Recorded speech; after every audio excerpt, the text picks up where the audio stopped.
Mapapa sa iyo ang mahal mo at wala nang makakaagaw nito sa iyo.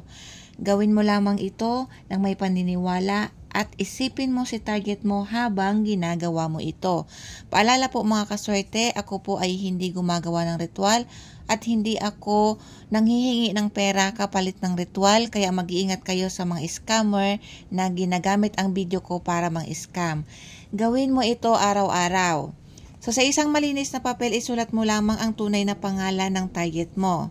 Tapos lagyan mo dito ng arrow at dito sa baba isulat mo yung salitang akin ka lamang. Or kung gusto mong palitan ay pwede mong palitan kung anong kahilingan mo rito.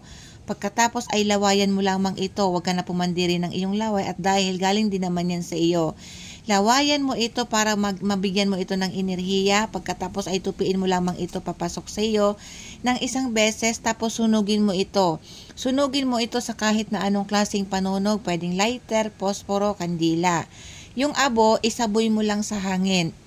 Kumbaga ipalapad mo lang sa hangin mga kaswerte dahil panawagan natin yon kay universe. Gagawin mo ito araw-araw hanggang sa tumalab at isang araw ay magpapasalamat kayo sa akin.